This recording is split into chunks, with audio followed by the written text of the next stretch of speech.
Bakit ganito ang buhay? Patong-patong ang suliranin.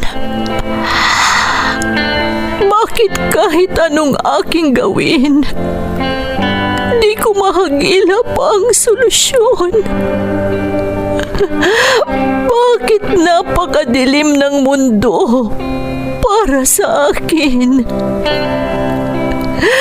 Kailan sisikat ang araw upang lumiwanag ang daang aking tinatahak? Upang lumiwanag ang aking mundo? Bakit napakailap sa akin ng magandang kapalaran? Napipili ba ang dapat mabuhay ng matiwasay? Ang dapat lumigaya? Tao rin ako. Ngunit bakit ako naisasantabi? Bakit?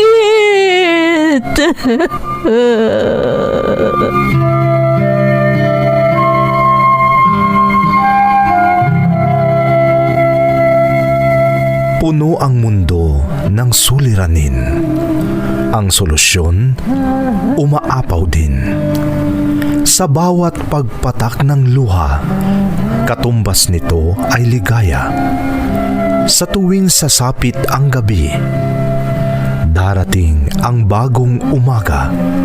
At sa tuwing tayo ay nadarapa, sa ating pagtingala, may malalakas na bisig na handang humatak sa ating muling pagtindig. Bakas ng lumipas.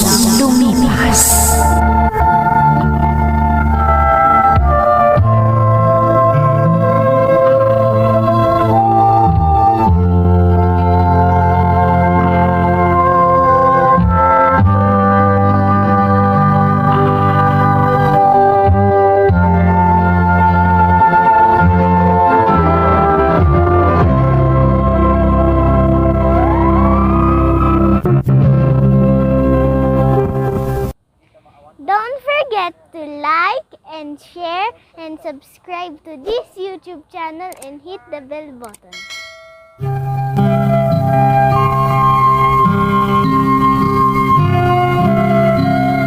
Magandang araw sa inyong lahat. Ang kwentong ating bibigyan ng buhay ngayon ay hango sa karanasang ipinadala ni Ikyang mula sa Cagayan. Ganito ang isinasaad ng kanyang liham. Dear Ate Emmy, itago niyo na lang ako sa pangalang Ikyang. Cagayan ang lalawigang pinagmulan ko, pero di ko na inilahad ang aking eksaktong address. Nahikayat din akong mag-email sa inyo dahil bukod sa nakaaaliw ang inyong programa, gusto ko ring ibahagi ang kwento ng buhay ko. Lumaki akong puno ng pangarap ang puso't isipan ko, ate, sa kabila ng hirap ng buhay namin at ng masamang ugali ng tatay ko. Alkoholik ang tatay ko at ang masama, nananakit siya paglasing. Marami kaming magkakapatid at isa yon sa mga pinupuna ng mga kapitbahay namin dahil mahirap lang kami. Pero marami kaming magkakapatid. Sisimulan kong magsalaysay, ate, noong elementarya pa lamang ako.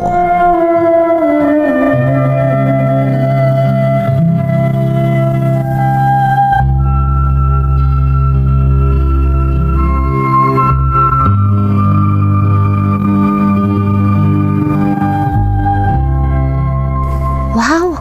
Nakagawn ng mga babaeng high school students. Ang gaganda nila. Ay, oo nga pala. JS prom pala nila. Kaya naman pala sila nakagawn. Siguro, maganda rin ako pag nakasuot ako ng gown. Gagalingan kong mag-aral para pag high school na rin ako, mararanasan ko ring mag-gown sa JS prom. Simulan ko na ang paglalakad pag-uwi. Ayokong malate dahil tutulungan ko si inay sa mga gawaing bahay. Kawawa naman siya.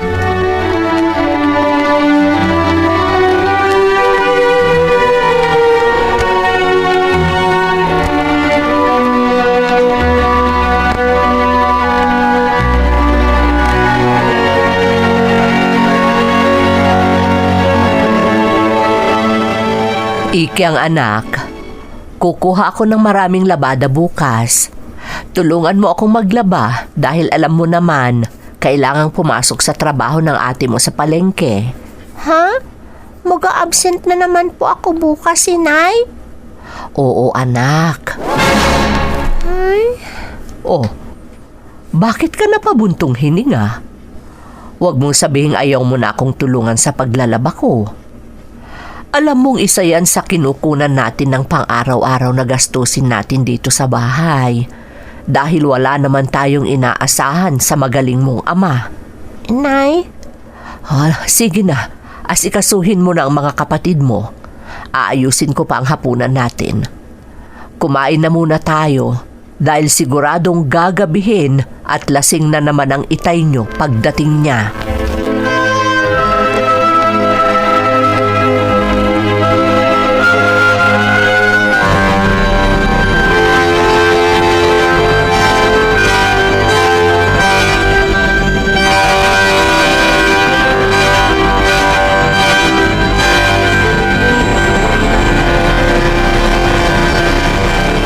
Pagod na nga akong maghapon sa trabaho.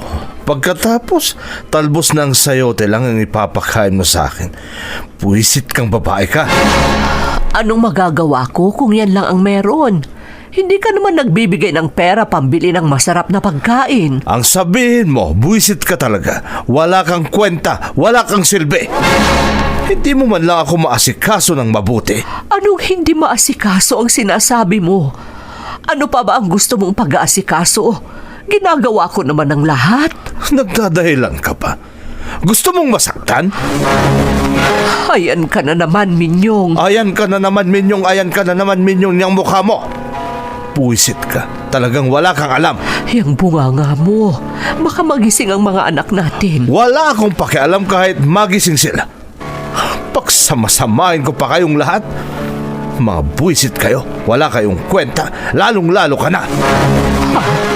Kaya siguro hindi mo ako masikaso ng mabuti dahil may iba kang lalaki. Minyong, ano ba naman yung sinasabi mo? Huwag kang magkaila. Siguro talagang may iba kang lalaki, ano?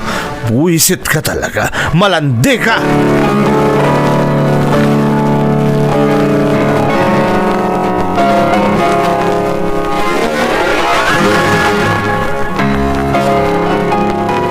Narinig ko lahat ang sinabi ni Itay kagabi, Nay. Gising pa ako pagdating niya. Iki ang anak. Huwag mo nang pansinin kung ano man ang narinig mo. Talagang ganyan ang ginagawa ko, Nay. Hindi ko na lang pinapansin ang mga masasamang nangyayari sa atin. Lalo na ang ginagawa ni Itay. Iki ang anak. Bakit ganun si Itay? Hindi ko alam, anak. Siguro, dahil lagi siyang umiinom ng alak. Kasi, kakaiba lang naman siyang mag-isip at umasta pag nakainom na siya.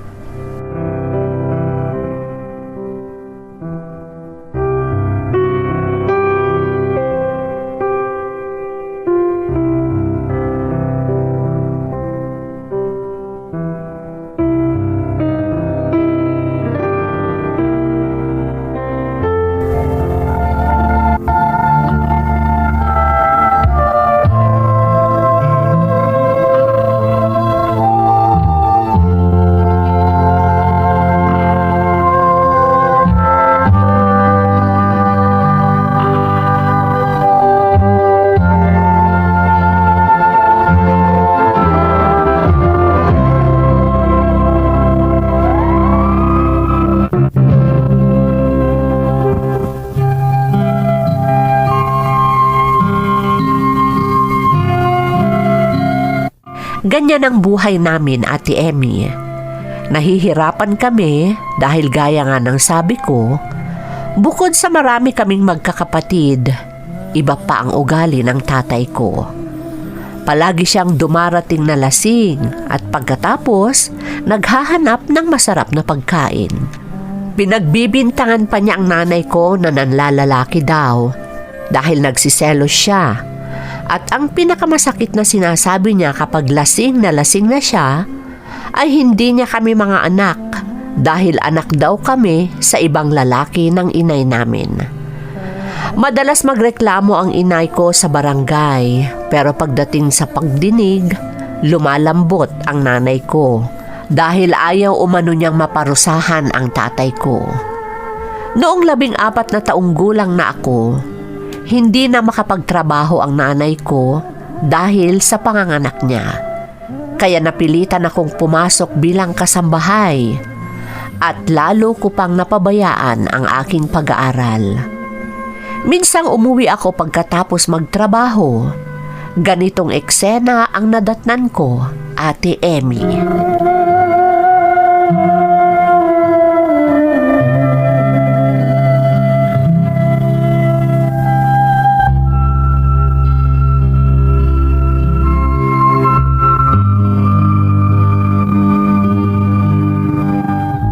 Wala kang silbi!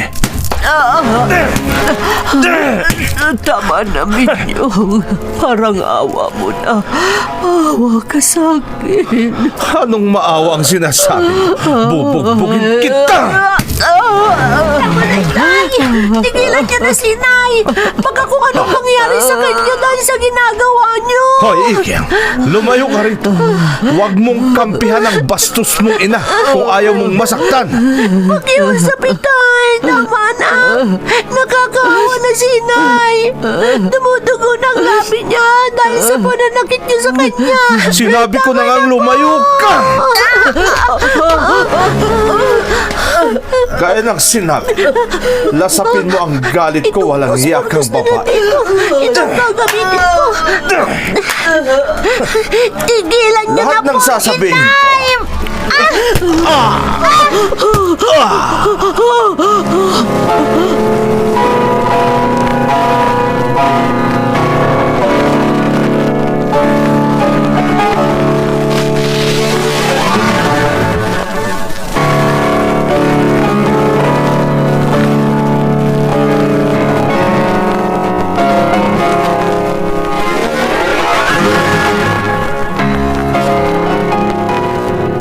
Anak, saan ka tumutuloy ngayon? Paiba-iba, Inay. Ayoko na kasi sa bahay. Baka kung ano pang gawin ni Itay. Anak, Kayo po, kumusta na kayo ng mga kapatid ko? parang dati pa rin, anak. Napakalaking kawalan mo sa bahay. Ikaw ang katulong ko sa lahat ng mga gawaing bahay. Nay, Mag-iingat ka palagi, ha? Ingatan mo ang sarili mo. huwag po kayo mag-alala. Yan talaga ang ginagawa ko. Oo nga po pala, magpapaalam ako sa inyo. Magtatrabaho ako sa Maynila. Ano? Pero napakabata mo pa para pumunta doon, anak. Kaya kong sarili ko, Nay. Huwag kayong mag-alala sa akin. Ikyang, Padadalhan ko kayo ng pera. Huwag kayong mag-alala. At saka, babalik din ako dito sa lugar natin. Pangako yan.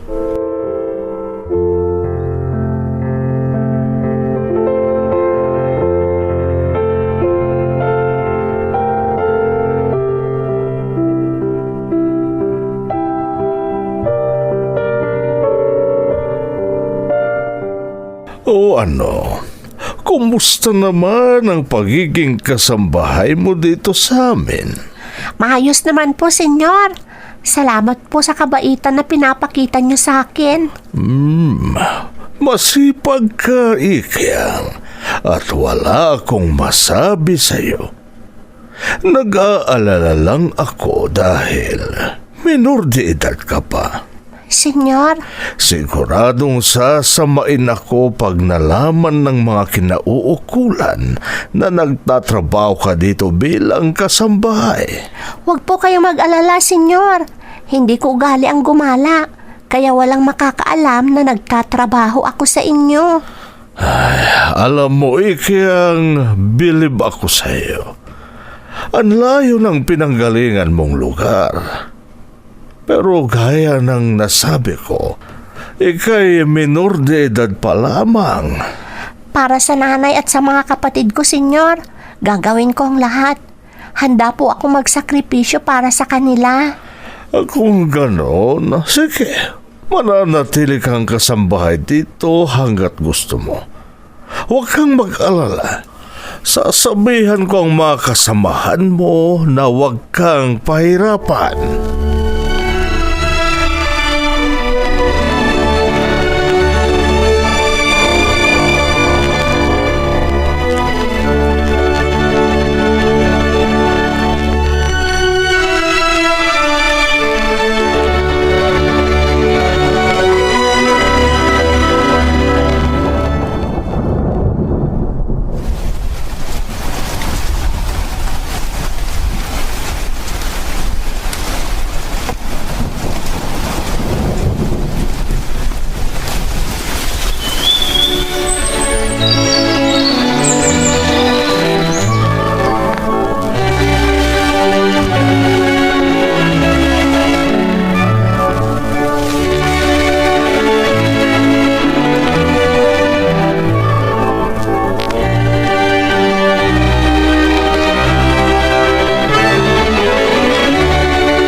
Matagal na akong naninirahan dito sa Maynila bilang kasambahay nila, senyor. Siguro, nakalimutan na ni Itay ang pagpalo ko sa kanya ng 2x2. At isa pa, kasalanan naman niya kung bakit ko ginawa yun. Hindi ko naman sinasadya. Ayaw niya akong pakinggan noon. Sinasaway ko na nga, pero ayaw pa rin tigilang saktan si inay. Bukod sa mga pinapadala ko sa nanay ko habang nagtatrabaho ako dito, may naipon na din ako. Kaya mabuti pa, magpapaalam na ako kay senyor. Uuwi na ako sa probinsya.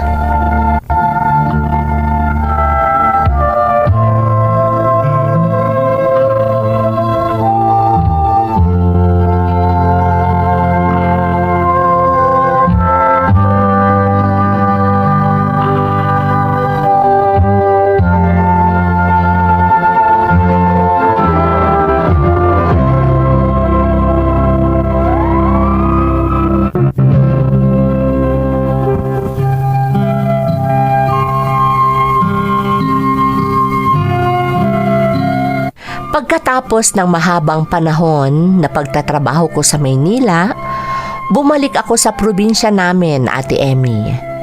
Ang akala ko noon ay nagbago na ang tatay ko, pero hindi pa rin.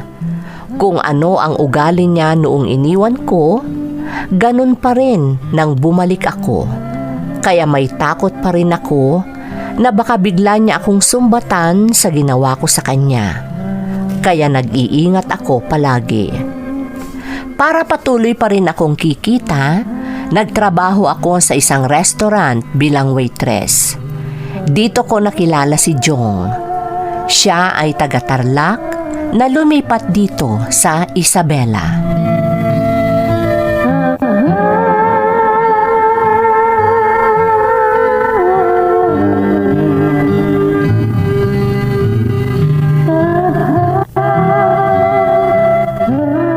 Nakakatuwa kang kausap, Jong. Natatanggal ang pagod ko sa mga trabaho ko sa restaurant tuwing kausap kita. Salamat naman kung ganun, Ikyang. Talagang gusto kong napapasaya kita pag nag-uusap tayo. Dahil mahal kita. Ha? Yan ang totoo, Ikyang. Jong? Pero wag kang mag-alala. Hindi naman kita minamadali. Handa akong maghintay. Alam mo bang nung bata pa ako, pangarap ko nang magsuot ng gown? Ganun ba? Oo. Naiinggit ako kapag nakakakita ako ng mga nakagown. Akala ko noon, masusubukan kong mag-JS prom, pero hindi pala. Kasi napabayaan ko na ang pag-aaral ko dahil sa hirap ng buhay namin. Ikyang, Ganun lang kasimple ang pangarap ko, Jong. Ang makapagsuot ng gown. Dahil simple lang naman akong tao.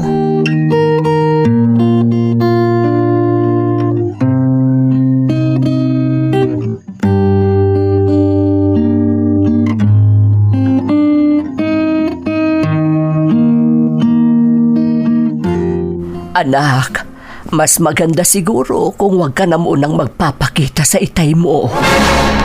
Ha? Nay? Lasing na naman siya at isinusumbat niya ang pagpalo mo sa kanya ng 2x2 noon. Ano ba naman yan? Akala ko ba naman nakalimutan na niya yon?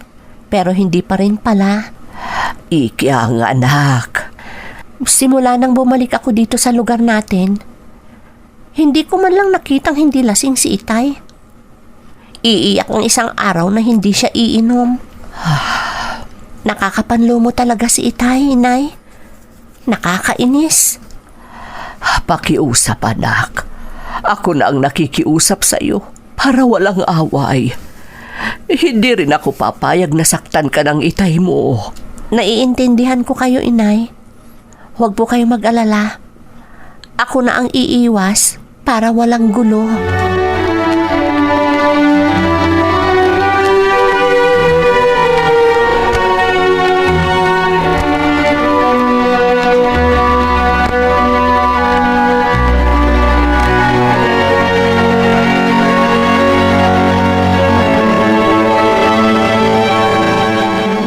Anong sabi mo, Ikyang? Mahal din kita, Jong. Oh, salamat, Ikyang. Akala ko, hindi mo ako kayang mahalin. Bakit mo naman nasabi yan? Dahil alam ko ang pinagdaanan mo. Natrauma ka sa sitwasyon nyo ng magulang mo. Ang alam ko nga, takot kang magmahal dahil sa mga maling ginawa ng tatay mo. Hindi ka naman katulad niya, di ba? Talagang hindi, Ikyang. Pangako ko sa'yo, mamahalin at aalagaan kita. Hindi kita sasaktan dahil hindi ako katulad ng tatay mo. Salamat, Jong. Salamat sa'yo.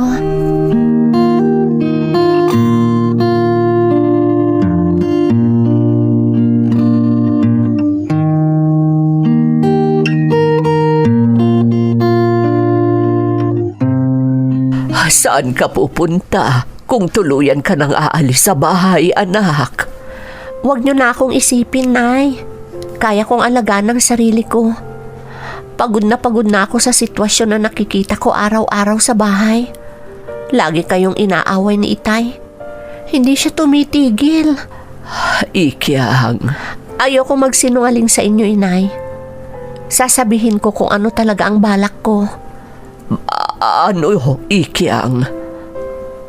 Magsasama na kami ng nobyo ko. Ano? Yun talagang plano ko, Nay.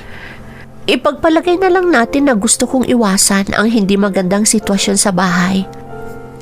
At para maiwasan din na maisip ni Itay ang mga ginawa ko sa kanya noon.